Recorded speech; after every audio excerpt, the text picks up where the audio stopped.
Halo, ketemu lagi kita di channel W Unions. Kali ini kita akan coba membahas secara ringkas mengenai teori siapa pelaku utama atau penggagas utama dari gerakan 30 September. Yang di Indonesia secara umum, gerakan ini dituduhkan kepada Partai Komunis Indonesia dan para perwira TNI garis kiri yang telah berhasil dibina oleh PKI. Tafsiran bahwa PKI adalah pelaku utama dari gerakan 30 September memang dominan dan satu-satunya pada masa setelah kudeta berlangsung. Bahkan jauh sebelum mulai bekerjanya, kampanye militer secara sistematis dalam menumpahkan semua kesalahan hanya kepada PKI. Hal ini karena pengalaman para perwira TNI Angkatan 45 dan pengalaman rakyat semasa peristiwa Madiun dan situasi politik dalam negeri sendiri pada tahun 1963 sampai 1965. Jenderal Yoga Sugomo sebagai asisten Intel Kostrad adalah salah satu perwira yang pada pagi hari tanggal 1 Oktober 1965 yakin bahwa peristiwa yang baru saja terjadi adalah hasil kerja pihak komunis. Dan juga Bapak Yusuf Wanandi sebagai tokoh Katolik pada masa itu yang berada di Pusat Dokumentasi Kantor Wali Gereja Indonesia atau KWI. Dan juga beliau adalah pegawai DPA, Dewan Pertimbangan Agung yang berkantor di dekat istana. Yakin bahwa apa yang terjadi ini adalah hasil kerja kaum komunis. Kita akan mencoba melihat satu persatu dari teori-teori yang ada. Teori yang selama masa pemerintahan Orde Baru dikesampingkan atau tidak bisa banyak kita ketahui di Indonesia, tapi sebenarnya benar-benar luas di luar negeri. Baiklah, kita coba mulai satu persatu teori-teori tersebut. Teori pertama adalah PKI atau Partai Komunis Indonesia sebagai pelaku utama dan tunggal dari gerakan 30 September itu. Tujuan Partai Komunis di seluruh dunia adalah mengambil alih kekuasaan negara tempat mereka berada. Dan pada awal atau pada pertengahan 1965, ketakutan akan meninggalnya Presiden Soekarno yang mengalami pingsan mendadak pada awal Agustus 1965 menyadarkan PKI bahwa Presiden Soekarno tidaklah abadi. Dan akhirnya menyadari tanpa perlindungan Presiden, posisi mereka sangat lemah. Pertentangan mereka dengan TNI Angkatan Darat sangat keras. Gosip akan adanya Dewan Jenderal yang dihembuskan setelah keluarnya dokumen Gris-Gris merupakan suatu upaya justifikasi dari PKI untuk melakukan gerakan terhadap para jenderal Angkatan Darat. Dan hal ini juga merupakan suatu provokasi dari Mao Zedong yang merupakan pemimpin LLC di mana Aidit sempat bertemu sebelum kembali ke Jakarta pada bulan Agustus 1965, di mana Aidit ditanyakan oleh Mao apa yang akan dilakukan, dan Aidit menerangkan bahwa mereka akan melakukan gerakan kudeta tersebut. Namun semula gerakan tersebut akan dilakukan pada tahun 70. Sepertinya dengan kondisi Presiden Soekarno, Aidit merasa tidak bisa menunggu sampai tahun 1970.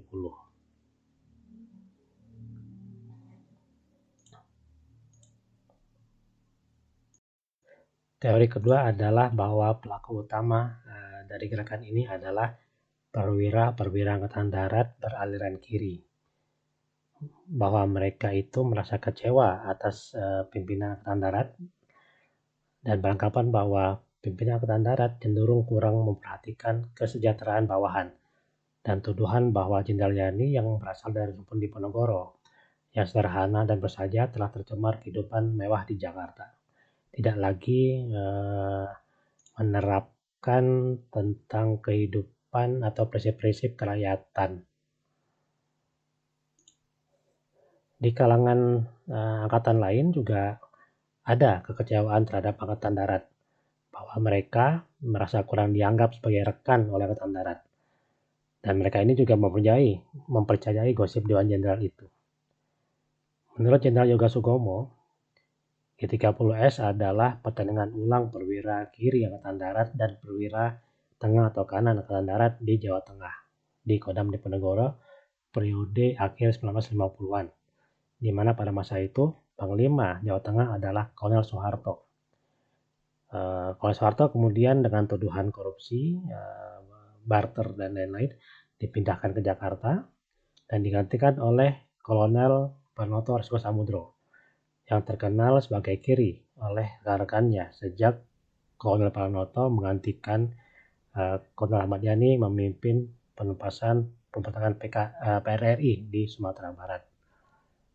Teori ini dikemukakan oleh Kolonel Pepper dan juga merupakan bantahan dari PKI setelah kudeta berlangsung.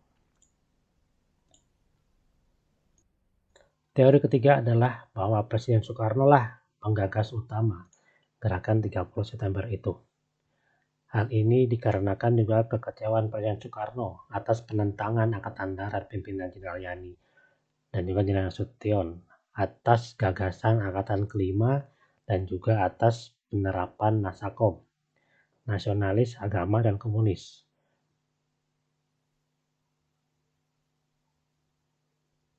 Sikap Angkatan Darat pimpinan Letnan Jenderal Ahmad Yani semakin nyata menentang setelah ide Angkatan Kelima digulirkan, karena ide ini bukan lagi ditujukan kepada sekutu-sekutu Angkatan Darat, tapi langsung pada Angkatan Darat sendiri.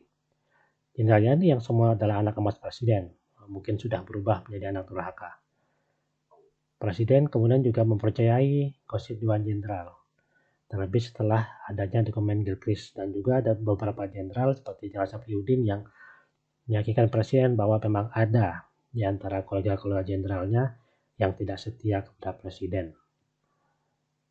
Tujuan Presiden adalah melakukan pergantian pimpinan Angkatan Darat, mengganti Menpangat dengan orang atau jenderal yang bisa menuruti kebijakan dan keinginan Presiden terkait masalah Nasakom dan Angkatan Kelima. Teori keempat adalah bahwa gerakan 30 September ini adalah hasil provokasi atau hasil kerja dari agen-agen asing yaitu CIA dan KGB.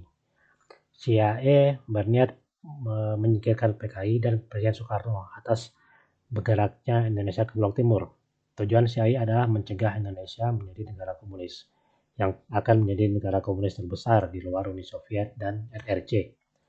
KGB melakukan ini atas pembelotan PKI dari Uni Soviet yang revisionis ke RRC, di mana Susnov, seorang ahli teori komunis dari Soviet, pernah mengeluarkan ancaman kepada PKI bahwa dia sendiri akan menghancurkan PKI jika PKI tetap pada pendiriannya dan mengikuti Beijing.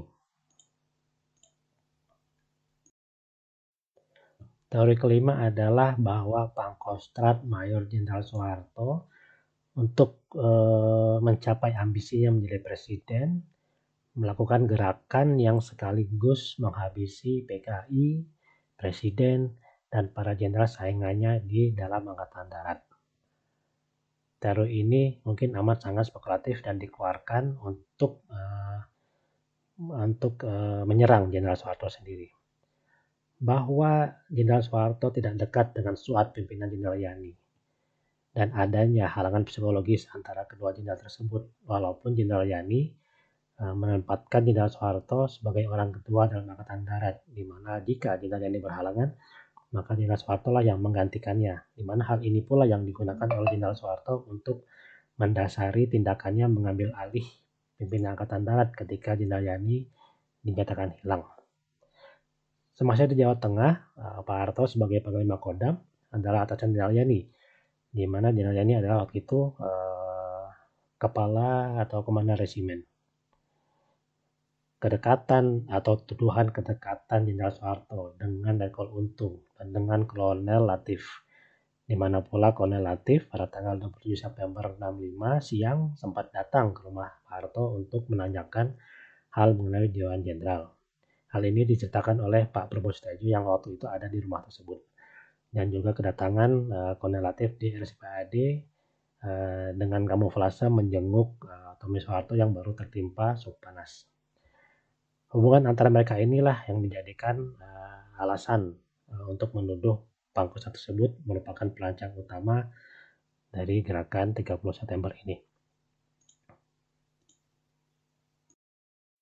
Selain kelima teori di atas, kita mungkin dapat pula berpikir tentang gabungan pelaku untuk sebagai perancang dari gerakan tersebut. Nah, mari kita coba lihat satu persatu hal tersebut. Teori pertama adalah gabungan antara PKI dan perwira-perwira Angkatan Darat atau perwira TNI yang beraliran kiri, yang progresif revolusioner. Kedua adalah gabungan antara Presiden, PKI, dan para perwira TNI beraliran kiri, di mana kepentingan mereka bertemu terhadap pimpinan Angkatan Darat, yaitu Jenderal Yani dan stafnya. Dalam hal ini, Presiden meminta Letkol Untung untuk membersihkan pucuk pimpinan Angkatan Darat. Dan Letkol Untung sebagai perwira binaan PKI langsung menghubungi mentornya di PKI. Dan karena hal ini juga seirama dengan keinginan PKI sendiri, nah maka terancanglah gerakan 30 September itu. Terserah dari kita masing-masing untuk mempercayai yang mana dari teori-teori ini, meyakini yang mana. Yang dapat dipastikan adalah gugurnya 6 orang jenderal dan 1 letnan 1 pada subuh 1 Oktober 1965. Kemudian juga gugurnya 1 orang kolonel dan 1 orang kolonel di Yogyakarta pada malam hari tanggal 1 Oktober 65. Dan jenazah mereka kemudian diketemukan pada tanggal 21 Oktober 65 dalam satu lubang yang di atasnya juga telah ditutupi oleh tanaman-tanaman dan benda-benda lain, serupa dengan sumur maut di lubang buaya, di mana para 6 jenderal dan letnan 1 tersebut dibuang. Dan juga gugurnya korban tidak berdosa, antara lain Ade Marsuyani, Putri Jenderal Nasution, Ajun Polisi Karel Saswitubun, penjaga rumah Waperdam 2 Bapak Lemena, Albert Naiborhu, keponakan Jenderal Panjaitan, dan juga tewasnya banyak korban-korban rakyat sipil akibat pertarungan antara rakyat Indonesia yang komunis dengan yang bukan komunis yang terjadi di Jawa Tengah, Jawa Timur, Bali, dan Sumatera Utara pada periode November sampai Desember 1965. Di mana dalam rimba seperti itu, korban-korban yang jatuh tidak hanya dari pihak komunis dan non-komunis yang saling beradu, tapi juga terdapat banyak korban-korban fitnah yang difitnah sebagai anggota PKI atau salah satu underbaunya. Pertarungan sipil ini menurut Profesor Salim Said disebabkan oleh trauma yang dialami oleh masyarakat atau warga non-komunis atas aksi-aksi yang telah dilakukan oleh pihak-pihak komunis sejak 1948 sampai 1965.